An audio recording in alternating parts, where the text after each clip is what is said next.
Hello everybody. Pushpendra Singh Khadait here, talking about commerce and accounting today. तो commerce और accounting के बारे में जानेंगे, कॉमर्स यानी वाणिज्य के बारे में और अकाउंटिंग के बारे में जानेंगे। और कहीं ना कहीं जो commerce and accounting that is working as an और coming as an optional subject also. अगर यहाँ पे के हिसाब से देखें तो सिविल सर्विसेज में ऑप्शनल सब्जेक्ट के रूप में आता है, either in case of UPSC union public service commission और state public service commission like this.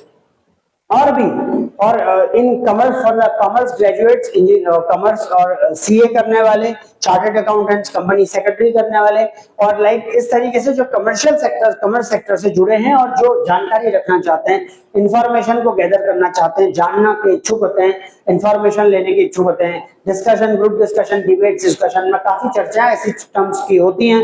और इन case of what, either in case of college going students और स्कूल गोइंग स्टूडेंट्स और school going scholars and college scholars, like research scholars, PhD scholars, और कहीं ना कहीं शोध से जुड़े हुए जो विषय रिसर्चर्स हैं, और कहीं ना कहीं जो है वो यूनिवर्सिटी से जुड़े, विश्वविद्यालयों से जुड़े हुए जो पर्सनल्स हैं उनके लिए भी और स्टूडेंट्स के लिए भी हेल्पफुल होता है।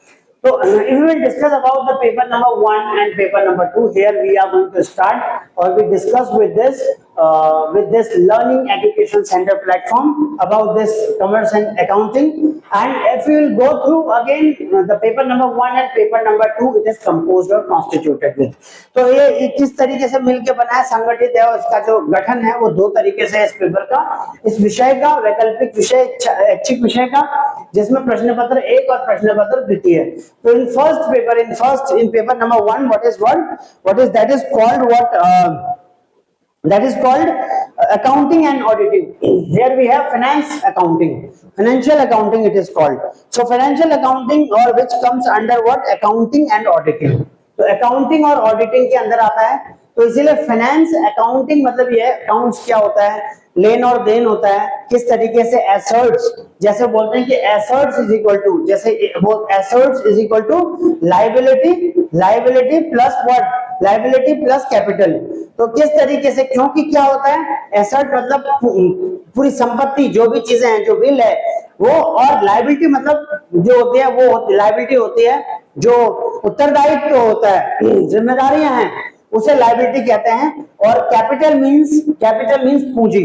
तो इस तरीके से अगर जिसके पास जितनी पूंजी है और उसकी जो भी देनदारियां हैं, जो भी लायबिलिटीज हैं, अगर उन दोनों को जोड़ दिया जाए तो इतनी ही जो है किसी के पास संपत्ति है, दैट इज कॉल्ड एसेट। तो asset is equal to what, एक फॉर्मूला लगता है इसमें, liability plus capital. If you will discuss about this finance accounting, so we will come to know that credit और डेबिट का ही सारा खेल है कि कितना आया और कितना गया, ठीक है, कितना पैसा गया, कितना पैसा आया, और उसकी जो चार्ट शीट, उसकी जो फ्लो शीट बनानी होती है, उसकी जो कैश फ्लो बनाना होता है, कैश मेमोरेंडम है, कैश फ्लो है, लेजर है, जनरल एंट्रीज है, ये सारा का सारा इसमें आता है। सो फाइनेंशियल अकाउंटिंग अगर summarily will say, then will say auditing principles and procedures. Auditing करने के जो है वो क्या सिद्धांत हैं, क्या वो वर्किंग प्रोसीजर्स हैं, क्या वो प्रोसीजर्स है, क्या वो स्टेप्स हैं जिनके थ्रू ऑडिटिंग को किया जाता है। ऑडिट करना मतलब किसी भी चीज को देखना, अन्वेषित करना और किसी चीज का अन्वेषण करना। और अगर वो फाइनेंशियल है, अगर वो फाइनेंशियल ओवर मॉनिटरिंग है, तो that is called what, under comes under auditing and accounting और financial accounting also.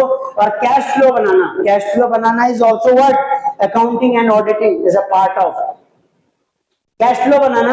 So we will discuss about financial accounting standards. We have different accounting standards, company accounts, और company accounts that is either current accounts, जैसे corporates होते हैं जो चलते हुए messrs होते हैं, या फिर कंपनीज होते हैं उनके करंट अकाउंट्स बनते हैं। और जैसे कोई पर्सनल व्यक्ति है जो व्यक्तिगत, उसका सेविंग अकाउंट बनते हैं। तो इस तरीके से कॉर्पोरेट फाइनेंशियल रिपोर्टिंग क्या होती है, cash flow statement, human resource accounting क्या होती है, and social accounting is also there, and auditing principle and procedure and internal control and internal audit भी होता ही है। तो ताकि किसी भी तरीके का जो वित्तीय प्रबंधन है जो किसी भी तरीके का फाइनेंशियल मैनेजमेंट और फाइनेंशियल डिस्कोर्स ना हो और फाइनेंशियल मैनेजमेंट बना रहे और आराम से जो वित्तीय स्वास्थ्य है किसी भी संगठन का, किसी भी संस्था का, किसी भी मेसर्स का, किसी भी क्या इंस्टीट्यूशन का, वो बना रहे। तो इसीलिए इस तरीके से ऑडिटिंग एंड फाइनेंस के अंदर पढ़ते हैं। नाउ कॉस्ट अकाउंटिंग क्या होता है? अब कॉस्ट अकाउंटिंग से पता चल रहा है कि कॉस्ट कंट्रोल है, कॉस्ट की ओवर मॉनिटरिंग है, कहां कितना गया, कितना खर्चा हुआ, कैसे हुआ, उसको सभी देखना। इसीलिए इसको कहते हैं बजटरी कंट्रोल बोलते हैं।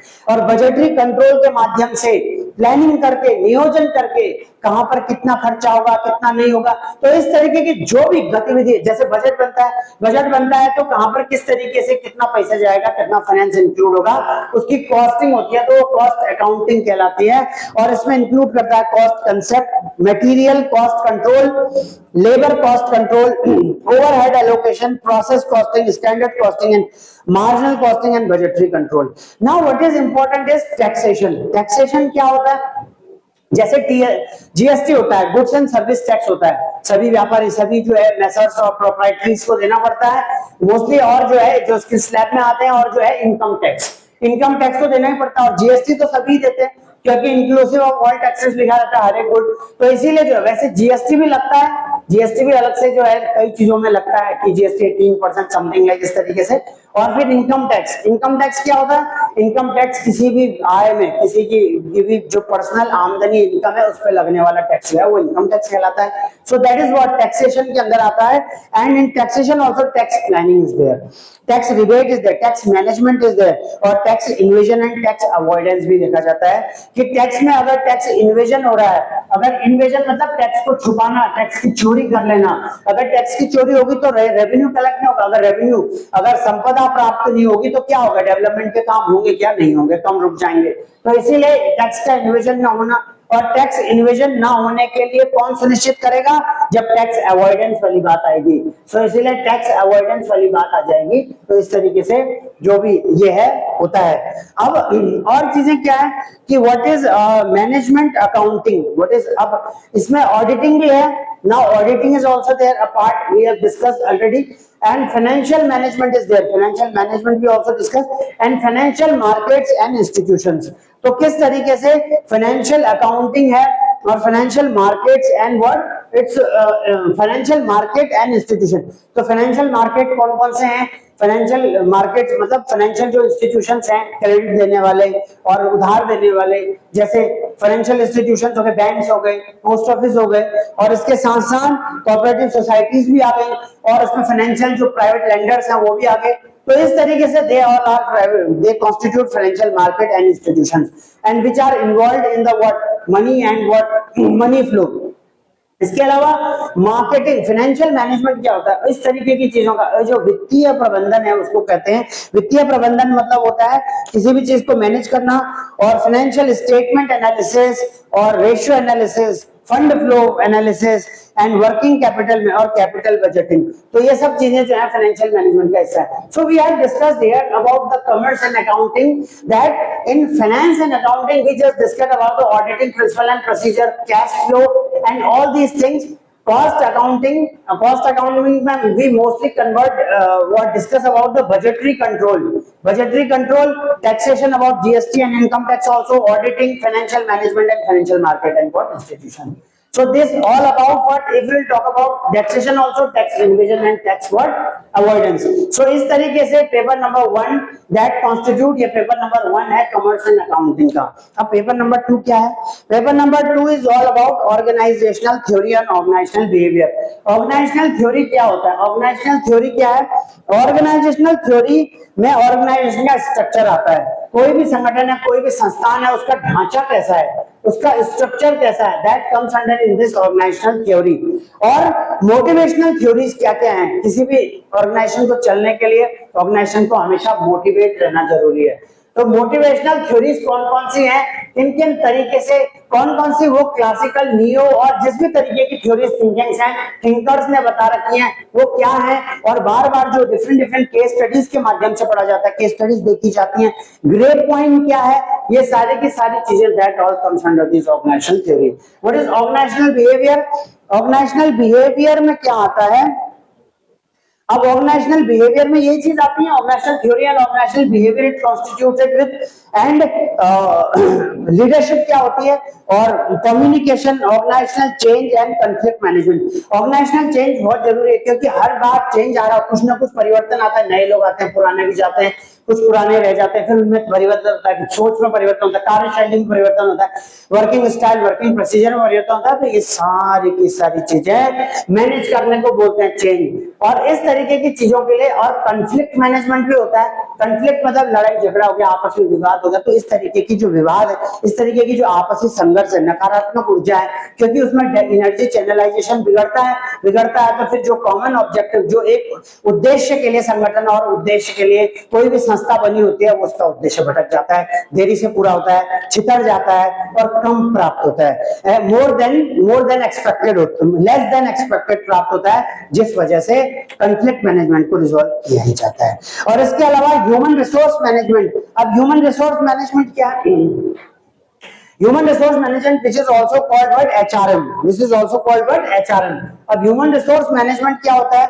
रिक्रूटमेंट और सिलेक्शन क्या होता है, कैसे रिक्रूटमेंट होता है, कैसे सिलेक्शन होता है, ट्रेनिंग और डेवलपमेंट क्या है, ट्रेनिंग कराई जाती है, डेवलप किया जाता है, क्योंकि अगर ट्रेंड पर्सनल होगा तो क्या होगा, तो जो आउटपुट है वो बड़ा होगा, अच्छा होगा, ऑप्टिमाइजेशन होगा, एफिशिएंसी ज्यादा होगी, तो वर्किंग स्टाइल है वो तो बढ़ जाएगा, सरप्लस हो जाएगा ना। तो इस तरीके से ह्यूमन रिसोर्स डेवलपमेंट में ट्रेनिंग एंड डेवलपमेंट का काफी योगदान है। इसके साथ साथ परफॉर्मेंस अप्रेजल होता है। अब परफॉर्मेंस अप्रेजल भी होता है। अब परफॉर्मेंस अप्रेजल क्या होता है? So what is this performance appraisal? Appraisal मतलब ये होता है कि साल भर के बाद जांची जाती है, हमेशा ये चेक किया जाता है कि किसी भी एम्प्लॉय ने कैसा काम किया, तो उसका अप्रेजल होता है। उस हिसाब से इंक्रीमेंट लगता है, प्राइवेट में तो ऐसे ही होता है, उस हिसाब से इंक्रीमेंट लगता है, जैसी परफॉर्मेंस होती है उस हिसाब से जैसा फीडबैक होता है। तो इस तरीके के अप्रेजल को सरकारी में भी होता है, टीचिंग में भी होता है, प्रोफेसर्स का भी अप्रेजल होता है, भरते हैं उसमें पॉइंट्स होते हैं, एपीआई बोलते हैं, तो एपीआई स्कोर होता है, उसमें पॉइंट्स भरते हैं और सर्टेन लेवल के तक क्रॉस करना होता है एक सेटिस्फैक्शन के लिए। और ये परफॉर्मेंस अप्रेजल ब्यूरोक्रेट्स का भी होता है, जैसे डीएम है, जिला अधिकारी, अन्य जो भी इस तरीके के लोग हैं, उनका अप्रेजल होता है। वो किस रूप में होता है? सीडीआर भरते हैं लास्ट में, एक जो परफॉर्मेंस रिपोर्ट होती है वो भरी जाती है, वो जनप्रतिनिधि के द्वारा भरी जाती है, उनके देखरेख में भरी जाती है कि किस प्रकार का परफॉर्मेंस किसी ब्यूरोक्रेट ने भी किया, तो परफॉर्मेंस अप्रेजल होता है। तो कहीं ना कहीं जो है ह्यूमन रिसोर्स मैनेजमेंट ये चीजें। इंडस्ट्रियल रिलेशंस क्या होता है? आईआर होती है ना, आईआर होती है। और कहीं ना कहीं जो ह्यूमन रिसोर्स मैनेजमेंट है, इसमें कंपनसेशन मैनेजमेंट भी होता है। और इंडस्ट्रियल रिलेशन मतलब नेक्स्ट लिखा भी हुआ है, industrial relation is also part of this what human relation management. मतलब इंडस्ट्रियल रिलेशन मतलब किस तरीके से उद्योगों से संबंध बनाए जाते हैं। उद्योगों से संबंध इसलिए बनाए जाते हैं ताकि यहाँ से रॉ मटेरियल मिल जाता है, चीजें मिल जाती हैं, और कोई और इनपुट मिल जाते हैं, और बिकने के लिए और चीजें मिल जाती हैं, तो इंडस्ट्रियल रिलेशन। और इंडस्ट्रियल रिलेशन ना सिर्फ इंडस्ट्री से बल्कि कस्टमर से होते हैं, मार्केट से होते हैं। अपना सामान अगर इंडस्ट्री बेचेगी तो मार्केट में तो बेचेगी, मार्केट में बेचेंगे, विपणन करके मार्केट में ले जाएंगे, कस्टमर के लिए ले जाएंगे, क्लाइंट के लिए ले जाएंगे। अगर क्लाइंट के लिए ले जाएंगे तो उसके लिए रिलेशन डेवलप करने पड़ेंगे, रिटेलर्स, होलसेलर्स, ये सब डेवलप करने पड़ेंगे। और इंटरनेशनल बिजनेस होता है। क्या होता है? इंटरनेशनल बिजनेस से पहले एक बार फाइनेंशियल मैनेजमेंट देख लेते हैं। Financial management we have seen like this in financial management here in paper number 2. However, it is also a part there also. The dividend policy है, portfolio management है, financial market and institution here we have also. ठीक है, in this and international business. Now international business में क्या होता है? Globalisation. अब सबसे इंपॉर्टेंट है ग्लोबलाइजेशन। क्या होता है ग्लोबलाइजेशन? मतलब भूमंडलीकरण, वैश्वीकरण।